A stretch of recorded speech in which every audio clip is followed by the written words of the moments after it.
That was a fun game. That was a real fun game. Like, Japan, 8 of 8 from 2, 2 of 3 from 3 for Maki Takada.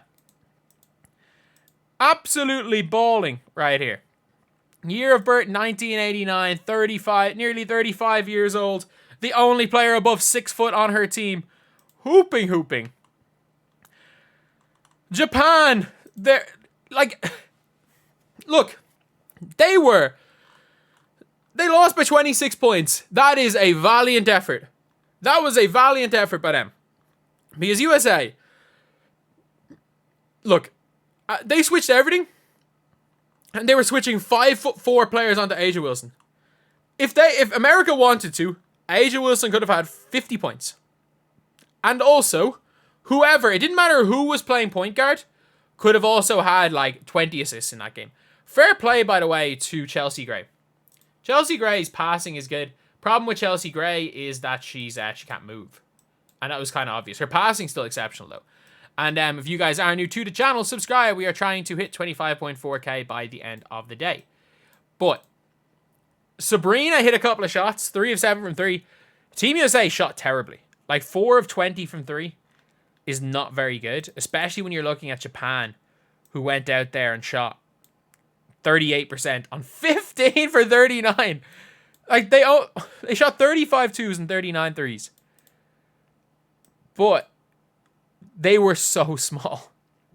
They were so small. They literally were... They had a bunch of 5'4" players on the floor. At one stage, Brittany Griner caught the ball and just put her hand up in the air with the ball at her highest point. Like you're an adult playing keep away with children. It was mental. It was absolutely mental. And Team USA... Look, they still haven't shown anything. What they've shown is that these 2 players are the 2 best players in the world. And, like, that's what people were saying even after the All-Star games. Like, look, Asia and Stewie are, like, next level. But everybody else doesn't look anything special. And that's the thing. Like, Brittany Griner I thought was very good because of her height. I didn't think Chelsea Gray was bad on offense. Like, she did set up the play. She passed the ball well. She made a really nice pass to a diving Breanna Steward. The problem is again, Chelsea Gray can't move. Like, she looks like... If you've ever come back from an Achilles injury... You're healed after about 7 months, but you're not right for another 6 or 7 months after that. Like, you can come back and play, but you're going to be significantly slower. Like, you're not right. And that's what it looks like she's back from it. It looks like she's back from a serious injury, and she's just slow. Like, you can tell everything's there. Like, 1 of 5. Her jump shot's not there. She can't get her feet under her, and she couldn't guard anybody. But the passing is still there for Chelsea Gray. And look, they did look better with her on the floor and off the floor. I will say that. Like, even bringing in Natasha Cloud, though, would have helped them a lot. Like, if they had Cloud, it would have helped big time. Brittany Griner, at times, was a foot taller than her matchup. All she had to do was put her hands up in the air. Like, I don't know why earlier on in the game, they didn't go to the, Brittany, just stand under the basket and put your hands up in the air, and we're going to throw the ball high to you and you can score. But, like, Team USA... They really struggle with the speed of Japan. They really struggle with the speed. And look, I think Japan are just an exceptionally quick team. The only player that looked like they were at the race, like at the level speed-wise, was Kelsey Plum. And to be fair, sorry, the bigs. Both Asia and Breanna Stewart. The 2 of them ran the floor really well. And look, Asia and Breanna Stewart are just all-world players. They're 2 of the greatest ever. And... they were getting a bunch of stops and running out, especially in the first half when the half-court game maybe wasn't working as much. These 2 as a combo together, like, they're both borderline unstoppable, but together, they are completely unstoppable.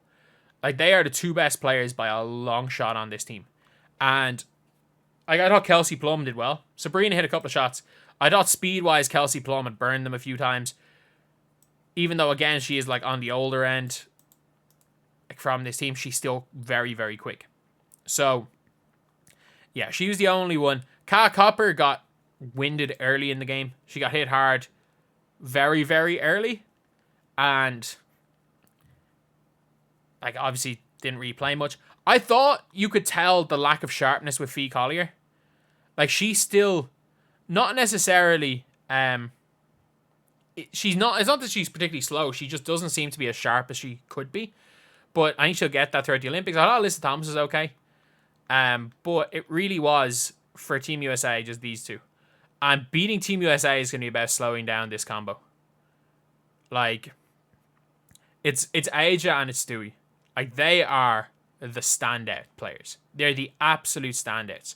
And I don't think there's going to be any team in the entire Olympics that's going to run them close with these two on the team.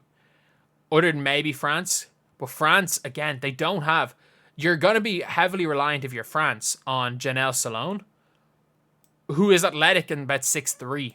She could go and maybe guard Stewie and be okay, but you're then relying on Dominique Malonga at 18 years old coming in and going toe-to-toe with Aja Wilson, which is not happening.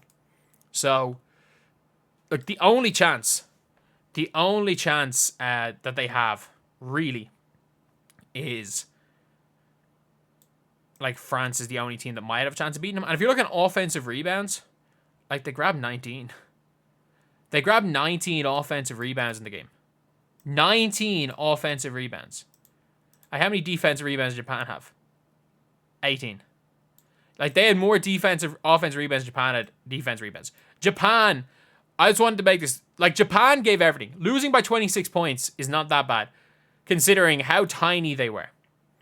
Like, you don't understand how small this team was. If you weren't watching this and you want to watch highlights, it literally looks like a team of grown women playing against kids. But Japan full court press for 40 minutes. Japan ran as hard as they could. And if it was an effort competition, Japan would probably win every single game. But unfortunately, not an effort competition. And USA just had the size. And not only did they have the size, they had the size, and their size can move. Like, you only play Brittany Griner 15 minutes, but you can't act like Aja Wilson and Stewie are not very fast for their size. Like, you've got even Jackie Young. What's the height Jackie Young? Is she 6 foot? I think she is 6 foot. Yeah, she's a 6 foot tall 1-2. Sabrina Ionescu isn't particularly short. Like, Alyssa Thomas can move for 6'2". So you've got size and speed, whereas Japan just had speed and the ability to just get nuclear hot at times. Whoever it was that was hitting those chest pass threes was impressive. Just chucking, I think it was Hayashi, who was banking threes with chest passes. It was great. It was a great thing to see. But look, there's only one team that has a chance, especially like with Julie Alamond injured. I thought Belgium had a puncher's chance. Belgium might have had a puncher's chance. And without Julie Alamond, they don't. I think France still have a puncher's chance, but that's really it.